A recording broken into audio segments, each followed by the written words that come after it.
I've had a sip, less than you. This is like Steve Harvey telling people he used to be homeless. That's my story. That's not his story. Steve Harvey wasn't never homeless. When Mark Curry was touring with him 25 years ago. He do it all the time. All my haters, I ain't got to say nothing to them. They got TV.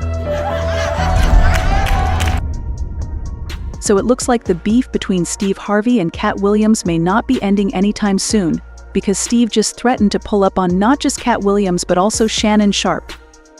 Might have thought the drama was over because it has been months since Katt and Shannon collaborated on that explosive interview where Katt dragged everyone in the industry for filth. Steve caught multiple strays during that interview, and Katt did not hold back at all in letting the world know what a fraud he is. Initially, Steve tried to act like he was unbothered by the whole thing, but he was clearly pressed because he did a whole 180 and started attacking Katt and Shannon. However, Katt is not backing down either, and he's dropping new receipts exposing Steve as a snake and an industry handler. This beef is about to go down as one of the messiest ones in Hollywood history, so let's get into it. The same Steve that went to go watch Mark Curry do his whole sitcom and then stole everything Mark Curry had. Now Steve got a sitcom where he the principal and he wear a suit and he... Katt Williams really wasn't messing around when he said 2024 is the year of truth, because so many things have gone down this year already, including Steve Harvey getting exposed as a thief and an industry plant. The explosive interview Katt did with Shannon back in January of this year shook the comedy industry to its core, because Katt went ballistic on several comics including Kevin Hart, Cedric the Entertainer, Ricky Smiley, and even Tiffany Haddish. But when it came to Steve, Katt especially had so many nasty things to say about him because he has never been a fan. He just could never get behind the fact that Steve always pretended to be someone he was not in order to get a check. According to Katt, Steve used to be jealous of the late Bernie Mac because Bernie was everything Steve wanted to be.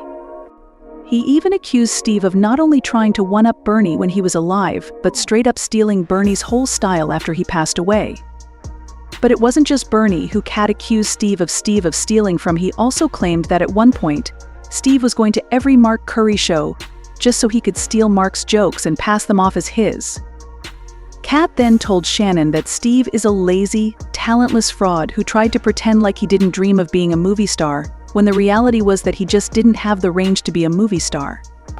The same Steve that went to go watch Mark Curry do his whole sitcom and then stole everything Mark Curry had. Now Steve got a sitcom where he the principal and he wear a suit and then he gets this high top fade, making all black men think he got the best lineup in the business, and it's a man unit. Then you ask him, why you not a movie star? I didn't want to be a movie star. This the same Negro that hated on Bernie with this same thing. I didn't want to be a movie star. No, you couldn't be a movie star. There are 30,000 new scripts in Hollywood every year. Not one of them asks for a country bumpkin black dude that can't talk good baby and look like Mr. Potato Head. There ain't none. In fact, Katt said Steve wanted to be an actor so bad he tried to poach Bernie's role in Ocean's 11, but of course he didn't get the role because he just wasn't that guy. Even Steve's bald head didn't go unscathed. Katt dragged Steve by his man unit, saying the real reason why Steve stopped doing stand-up comedy was that Katt humiliated him in front of an audience of 10,000 people when he revealed that Steve was actually wearing a wig. Steve told you that he stopped doing stand-up because he had 7 TV shows. The only problem is when he stopped stand-up, he didn't have those 7 TV shows. He stopped stand-up because he got in a comedy battle called the Championship of Stand-Up Comedy with one Katt Williams in Detroit in front of 10,000 people and lost because Katt Williams said he was actually bald and that was a wig. And I went in and that's why he couldn't do stand-up anymore. He even said Steve tried to make up for his lack of talent by lying about being homeless. According to Katt, Steve was never homeless, and while he was hawking that story around to score sympathy points, he was actually making $3,000 a night touring with Mark Curry. I've had a sip, Less than you. This is like Steve Harvey telling people he used to be homeless. That's my story. That's not his story. Steve Harvey wasn't never homeless. When Mark Curry was touring with him 25 years ago, he was making $3,000 a show in cash and doing 5 shows a week. They just tell the stories. Thanks to my wife, I'm where I am. You said that about the first wife. You forget that? You told us it was her, then you went and married somebody else that think like a man. Like, what are you talking about? They think they can rewrite history. Guy Torrey did a beautiful special about the Comedy Store and Fat Tuesday, where he said that Steve and Cedric and Kevin Hart. But Katt wasn't done with roasting Steve. He had much more to say, and even accused Shannon of allowing Steve to come on his show and lie to his face about the whole Kings of Comedy tour. So before Katt came to Club Shay, the podcast's most viewed video was Shannon's interview with Steve Harvey. During the interview, Steve addressed many issues, including the iconic Kings of Comedy tour that he did with Bernie Mac, Cedric the Entertainer, and D.L. Hewley in the early 2000s. Steve always tried to make it seem like the tour ended because the other guys were problematic. However, it later came out that Steve was allegedly jealous of Bernie Mac, and it caused so much tension that the group could never work together again. Cedric the Entertainer once spilled the tea about how the Kings of Comedy tour suffered because all 4 of them had egos bigger than the Titanic, which made it difficult for them to see eye to eye on issues or keep the gig going. Apparently, one of the major reasons why it didn't work out was that Steve was jealous of Bernie's ability to be effortlessly funny without using his audience as the punchline of his jokes. Unlike Bernie, Steve couldn't tell a good joke while also keeping it demure and classy, so he allegedly started plotting how to bring down Bernie's career by stealing his jokes. Katt has never been impressed with Steve calling himself the King of Comedy. Matter of fact, he sees Steve claiming that title as an insult to the real Kings of Comedy that came before him. Because you shit on Bernie. And I know the truth. You think I'm gonna let you shit on Bernie and then come get me? I'm the next king? Fuck you. Why? Because the whole time Bernie was here, you was acting like you was funnier than him. The reason you was supposed to go last is because it was your tour. Tell the truth. It was Steve's tour. Not it was gonna be called the Kings of Comedy, it was Steve's tour. These are the guys opening for him. Of course you gotta close if it's your tour. That's why it was such a big deal. But you couldn't do it, because you can't beat the best. And until you humble yourself, you will forever be kinged by the king. And because you finally did it, because you didn't have no other choice. And this is not the first time Katt has tried to snatch Steve's crown.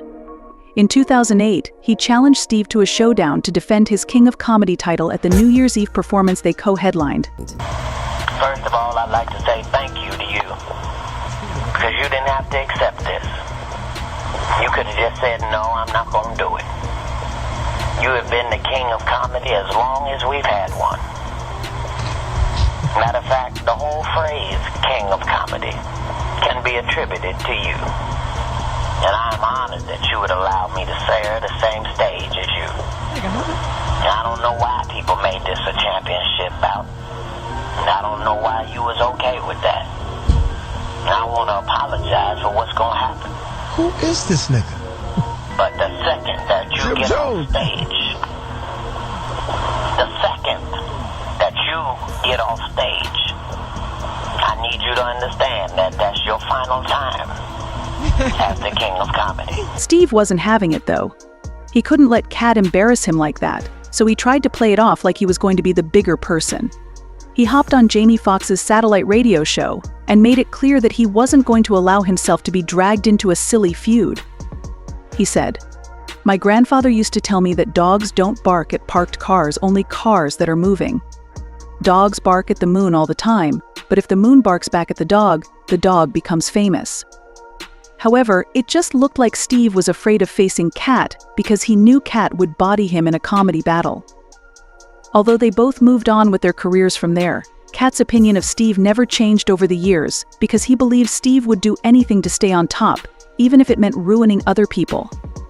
Speaking of sabotaging other comics' careers, Katt exposed Steve as being a gatekeeper who tries to end other people's careers when they don't pander to him. Katt said Steve tried to ruin Cedric the Entertainer's career by making him wear a dress on screen, despite knowing how the industry views black men wearing dresses. See, Katt has been very open about how much he hates the concept of men, especially black men, wearing dresses in Hollywood. He once went viral for calling out Kevin Hart for wearing a dress on screen for a check. According to Katt, doing things like that just shows that there's no boundary he won't cross for the bag, especially because Kevin once said he wasn't going to step over his values for money. In an earlier interview, Kevin was asked what he thought about wearing dresses on camera. He said he had never even considered it, but that if he ever got the offer, he wouldn't betray his values just to fit in with industry standards. Think about the opportunities that can be thrown at you. It's all about choice. You know, nobody makes you do anything. Nobody says this is what you got to do. This is the only way that you're going to do it. Nobody made Martin put on a dress in Big Mama's house. Nobody made Tyler Perry put on a dress as Medea. Nobody made Jamie Foxx put on a dress as Wanda, and nobody made Martin do it as Shanae. You know, it was a choice. And on Saturday Night Live, you know, it was a choice that I made. So I think it's all about your pick of what's funny to you and what you feel would be funny to others. However, just a year later, Kevin appeared in an SNL skit wearing a dress complete with a shawl and wig. Katt later dragged him by that corny wig in an interview with Blacktree TV, where he said black men having to wear dresses to be funny is the corniest thing ever. According to Katt, you couldn't even blame Kevin for doing what so many men before him felt they had to do to get mainstream success. He believes it's all because of gatekeepers like Tyler Perry and Steve Harvey who promote harmful narratives about black men. At the end of the day, Kevin doesn't have to worry about what people are going to say about him wearing a dress because of the long line of dress-wearing people before him. So now we had Big Mama's house 1, 2, and 3. Yeah. I've never seen Medea in a pantsuit. I think she wears dresses. So now I'm saying, why are we picking on poor little Kevin Hart? Because it was his turn next. Okay. So it made sense that Kevin didn't escape the heat of Katt's rant about the industry during that Club Shay interview. He called Kevin an industry plant, saying Kevin doesn't have what it takes to be a real comedian. According to Katt, Kevin rose to fame so quickly because he sold his soul to the highest bidder. In fact, he already had all the deals before ever setting foot in Hollywood because he was put there by gatekeepers. In 15 years in Hollywood, no one in Hollywood has a memory of going to a sold-out Kevin Hart show, there being a line for him ever getting a standing ovation at any comedy club. He already had his deals when he got here. Have we heard of a comedian that came to LA and in his first year in LA, he had his own sitcom on network television and had his own movie called Soul Plane that he was leading? No, we've never heard of that before that person or since that person. What do you think a plant is? Maybe people don't understand the definitions of these words. Honey, Katt does not hold back when he doesn't like someone. However, when it comes to Steve Harvey, it's not just Katt who thinks Steve is problematic. See, Steve has spent the last few decades building his image as a family-friendly, funny uncle figure. However, he has been exposed for having a darker side that many people don't really see. For example, Steve has been accused of being a misogynist and bigot after he made some problematic comments on live TV. For example, in an interview, Steve blasted atheists, calling them immoral and corrupt for not believing in God. Does he have a relationship with God? You sitting up here talking to a dude and he tells you he's an atheist, you need to pack it up and go home. You know, you talking to a person who don't believe in God, what's his moral barometer? Where is it at? It's nowhere. You wouldn't go out with a woman. I guess a woman should not go out with a man who doesn't believe in God. No, I mean, why would you? Well, do you believe that only people who are religious are ethical and moral? No, I just believe if you don't believe in God, then where's your moral barometer? That's just me talking. I understand. You can believe what you want to believe, Yeah. but if you're an atheist, you're basing your goodness and morality on what? I mean, but what is an atheist? I don't really get into that. You know, I've talked to people all the time. I'm an atheist. I just walk away. I don't know what to say to you. You know, Well, an atheist is someone who doesn't quite believe that there is somebody out there, some God out there. Well, then to me, you're an idiot. Okay, well. So I'm cool with that. But I'm just that's probably fine. not the right politically correct thing to say. But if you don't believe in God, I mean, really, you gotta have an explanation for this. You just can't tell me this spun out of a gastrous ball. Yeah. And then all of a sudden, then we were evolved from monkeys. Why we still got monkeys? It's too much open here. I just believe that, and if you don't believe that, then I don't like talking to you. I mean, what did Steve base his own morality on when he was stealing other comedians' jokes and trying to sabotage their careers? because that's definitely not something a true believer of God would do. But it gets worse. Steve once tried to excuse men cheating on their partners as a normal thing because there were just too many women out there. He said, "Why do men cheat? It's really because there are so many women out there that are willing to cheat with them." It straight up sounded like Steve was objectifying women who make up a good part of his audience. It didn't get better when Steve was asked about how women can deal with unsolicited attention from suitors. You would think for someone who prides himself on being such an uncle figure and someone who has daughters himself, Steve would have some practical advice on how women could deal with things like that. Instead, he said, "You cannot stop a guy. Once a guy is interested in you, we lock in. We don't care what you do." Openly endorsing creepy behavior like that is nasty work, and a lot of fans were frankly shocked. If this is the advice he's been giving his daughters, it's not surprising that his daughter Lori has a hard time settling down in a relationship. In fact, there have been rumors about Steve using Lori to get access to certain industry circles. We all thought Steve was just going to ignore the Katt Williams interview and move on with his life. However, it looks like Uncle was just looking through the archive to find something hard enough to clap back at Katt and Shannon with. Apparently, Steve has been nursing a beef with Shannon Sharpe for even allowing the episode to be aired in the first place, and he has allegedly been trying to sabotage Club Shay as payback. In a recent interview with Cam Newton, Shannon spilled the tea on how he has been targeted by certain industry figures since that Katt Williams episode went live. According to him, these people were going behind the scenes to bully guests he had already lined up for the podcast into not showing up. Shannon explained that he didn't think the problem was coming from his end, because before he sits with any guest, he asks them if there are issues they don't want to talk about. He also does his homework to know how to navigate sensitive issues so guests can feel comfortable. And if they end up saying something they don't feel comfortable letting the world know, they can just edit it out before it airs. However, despite all that, some guests would just randomly cancel on him, which didn't happen before the Katt Williams episode. The only explanation is that someone somewhere is trying to make Club Shay grow irrelevant. Although Shannon didn't name any names, one of the people who was most affected by that Katt Williams interview was Steve Harvey. He also has enough influence in the podcast or radio community that he can hurt Shannon's podcast if he wants to. As for Katt, it looks like Steve still hasn't found the balls to address Katt directly, even after all these years. 7 months after Katt destroyed him in an interview that now has almost 75 million views, all Steve could come up with as a clapback was a long rant about how he would be the bigger person. Oh no, you ain't gotta tell nobody nothing. All you gotta do is be it.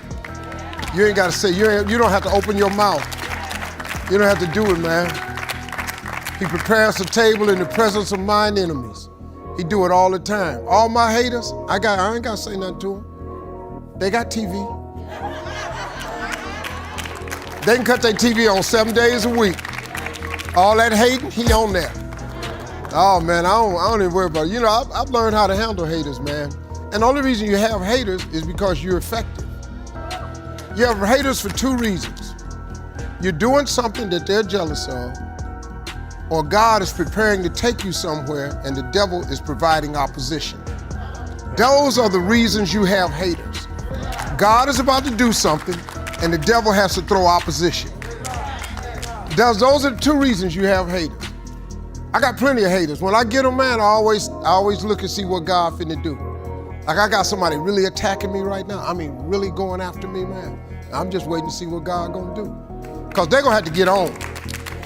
Now, everybody that came after me before, you eventually have to get on. Cause they can't listen to me, man. Can't nobody stop what God got for you.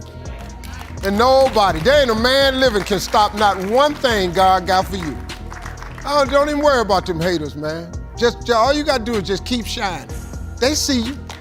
You ain't got to say nothing.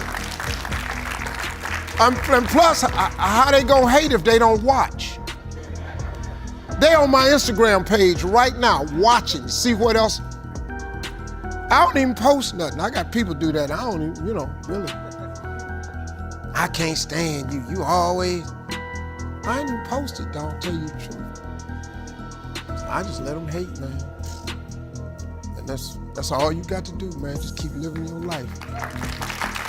I don't know. But it sounds like typical Steve Harvey trying to deflect from a topic when he doesn't have something solid to clap back with. But he's not fooling the fans. They've been leaving comments like Steve ain't got no smoke. He had to wait till he got around Stephen A. Smith to get tough. Steve a thief. And Katt spits the truth. We love Katt for this among his many talents. Steve, try harder, brother. It ain't nasty if it's the truth. Just saying.